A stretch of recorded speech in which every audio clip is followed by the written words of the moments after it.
Hello बच्चों, देखो आज मैं तुम्हें थेल्स प्रमेय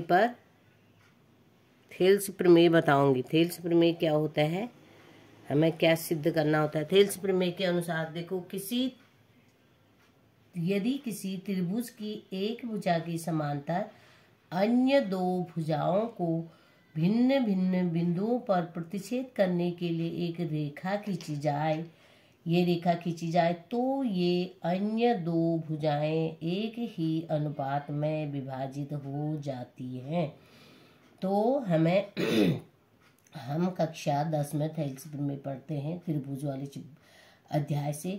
तो यहाँ पर देखते हैं कि वो क्या कह रहा है, किसी त्रिभुज के जो एक त्रिभुज है, इस भुजा के समांतर कोई एक रेखा इन दो भुजाओं को अलग अलग बिंदुओं पर प्रतिच्छेद करती है, तो इसके इन भुजाओं के अनुपात आपस में क्या होते हैं, बराबर होते हैं। ये हमें सिद्ध करना है। हमको दिया गया है, इस भुजा के समांतर एक दूसरी भुजा दे रखी है, BC भुजा D के एक समांतर है। हमको सिद्ध करना है भुजा AD बट्टे DB बराबर भुजा AE बट्टे EC, ये हमें सिद्ध करना है। तो सबसे पहले हम क्या करेंगे, एक त्रिभुज खींचेंगे ABC एक त्रिभुज खींचेंगे। इसके समांतर एक रेखा हम यहाँ पर खींचेंगे D, क्योंकि वो अन्य इस D और E बिंदु पर प्रतिच्छेद कर रहा है। तो फिर हमारी भुजा AB पर भी एक लंब डालेंगे ME, और उसी तरह इस साइड भुजा AC पर भी एक लंब डालेंगे DN, और उसके बाद हम बिंदु D और C को मिलाएंगे, एक रेखा यहाँ पर खींचेंगे। बिंदु B और E को मिलाकर एक रेखा यहाँ पर खींचेंगे। अब हमने ये भुजाओं पर लंब भी डाल दिया। अब हमारा त्रिभुज की आकृति इस प्रकार होगी। अब हम इसमें समकोण त्रिभुज का क्षेत्रफल का फॉर्मूला लगाएंगे, क्योंकि यहाँ पर भी हमने लंब डाला है और यहाँ पर भी लंब डाला है। हमें पता है कि समकोण त्रिभुज का क्षेत्रफल होता है 1/2 आधार गुणा ऊंचाई।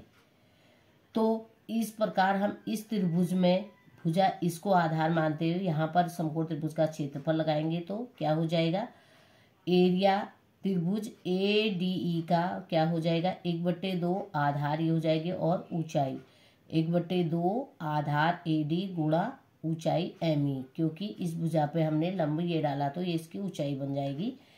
इसी प्रकार इसको हम त्रिभुज AD का क्षेत्रफल बराबर 1/2 AD गुणा ME लिख सकते हैं। इसको हमने समीकरण नंबर 1 का नाम दे दिया। इसी तरह हम इसी त्रिभुज में इस भुजा के सापेक्ष इसको आधार मानते हुए त्रिभुज DBE का क्षेत्रफल भी लेंगे, तो क्या हो जाएगा, 1/2 आधार गुणा ऊंचाई, 1/2 आधार गुणा ऊंचाई, DB आधार हो जाएगी और ऊंचाई ME हो जाएगी। इसको समीकरण नंबर 2 का नाम दे दिया। अब हम क्या करेंगे, समीकरण 1 यहाँ से प्राप्त हुआ था, समीकरण 2, इसमें समीकरण 1 में समीकरण 2 का भाग दे देंगे, तो क्या आ जाएगा, त्रिभुज ADE बट्टे त्रिभुज DBC आ जाएगा। त्रिभुज